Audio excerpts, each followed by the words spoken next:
আপনাদের সামনে আমরা আজকে গত জুলাইয়ের ঠিক 1 বছর পরে এসে উপস্থিত হয়েছি। এটা সেই স্থান যেই স্থান থেকে ফ্যাসিস্ট হাসিনা সরকারের পতনের ঘোষণা দেওয়া হয়েছিল। এটা সেই স্থান যেখান থেকে কথা দেওয়া হয়েছিল ফ্যাসিবাদী ব্যবস্থার বিলোপ করে আমরা এমন একটি রাষ্ট্র গঠন করব যেখানে থাকবে সামাজিক ন্যায় বিচার, যেখানে থাকবে মানবিক অধিকার। আমরা কথা দিয়েছিলাম এদেশে আমরা নিশ্চিত করব রাষ্ট্রীয় সুশাসন।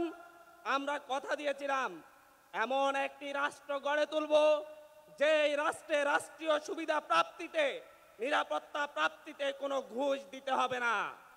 এমন একটি রাষ্ট্র আমরা গড়ে তুলব বলে কথা দিয়েছিলাম যে রাষ্ট্রে স্বাধীন মত প্রকাশ করার অধিকার থাকবে, যে যার দল করতে পারবে, কোনো হুমকি ধামকি দেওয়া হবে না।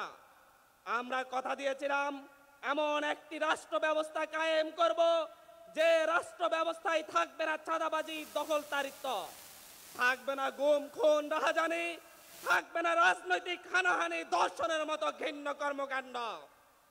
আমরা বলেছিলাম আওয়ামী শাসন আমলে যারা নির্যাতিত হয়েছে, যারা অত্যাচারিত হয়েছে, যারা গুম হয়েছে, যারা খুন হয়েছে, তাদেরকে আমরা ন্যায় বিচার পাইয়ে দিব।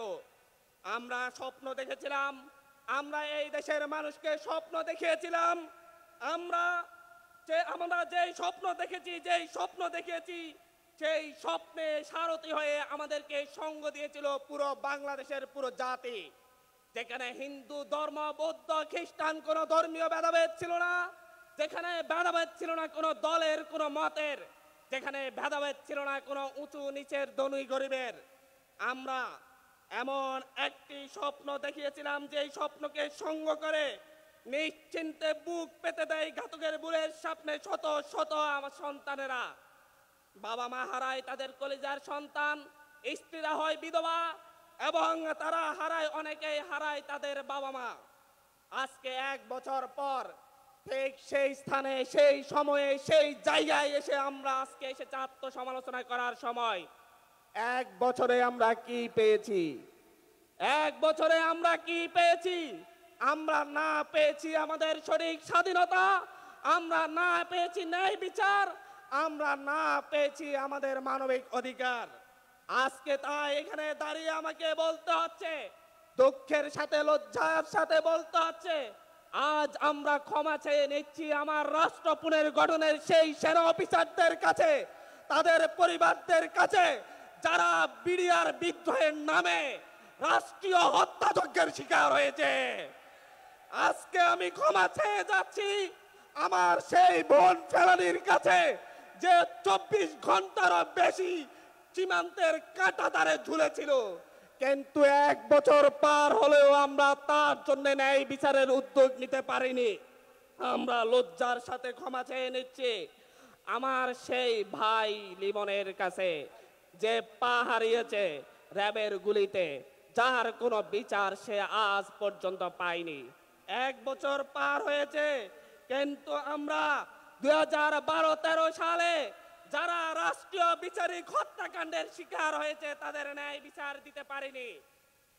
আমরা আজকে এখানে দাঁড়িয়ে গুম হয়ে যাওয়া সেই সহস্র মানুষের কাছে ক্ষমা চাচ্ছি।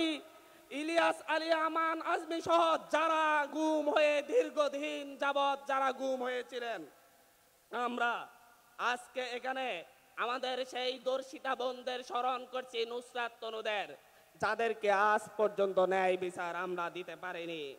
আমরা এমন একটি রাষ্ট্রের স্বপ্ন দেখেছিলাম যে রাষ্ট্র পরিবর্তন এনে দিবে, কিন্তু গত 1 বছরে আমরা দেখেছি বগুড়ায় আমার বোনকে উত্তক্তের প্রতিবাদ করায় তার বাবাকে জীবন দিতে হয়েছে। আমরা এমন একটি অবস্থা দেখেছি আমাদের এই স্বাধীন রাষ্ট্রে জুলাইয়ের পরও আমাদেরকে ট্রিপল মার্ডারের মতো ঘটনা কুমিল্লার মুরাদনগরে ঘটতে দেখেছি, এবং আসামিদেরকে গ্রেপ্তার করা হলে একটি রাজনৈতিক দলের নেতারা থানা হেফাজত থেকে আসামিদেরকে ছিনিয়ে আনে। আমরা সেই 1 বছর পর, আজকে আমরা 1 বছর পরে এমন অবস্থায় এসেছি আমার শহীদ ভাই জসিমের কন্যা ধর্ষিত হয়েছে, বিচার পাইনি, আত্মহত্যা করতে হয়েছে। আমরা লজ্জিত। আমরা আজকে এমন জায়গায় এসে শুধুমাত্র একটি কথা বলবো, শিক্ষা প্রতিষ্ঠান নিরাপদ হয়ে ওঠেনি এক বছরও। আমরা আজকে এই জায়গায় এক বছর পরে এসে আমরা দেখেছি মিটপুরে কিভাবে আমাদের ভাইদেরকে পাথরের আঘাতে হত্যা করা হয়েছে, কিন্তু ন্যায় বিচার পাচ্ছি না। তারপরও বলছি আমরা লড়বো, এনসিপি লড়বে এই দেশের সকলের অধিকারের জন্য, ন্যায় বিচারের জন্য, মানবিক মর্যাদার জন্য এনসিপি লড়বে। আমরা বলছি, সর্বোপরি একটা কথা বলতে চাচ্ছি, আমরা দুর্বল নই, এনসিপি দুর্বল নয়। দেশের জন্য, দেশের মানুষের জন্য বুক পেতে দিয়ে লড়াই করব।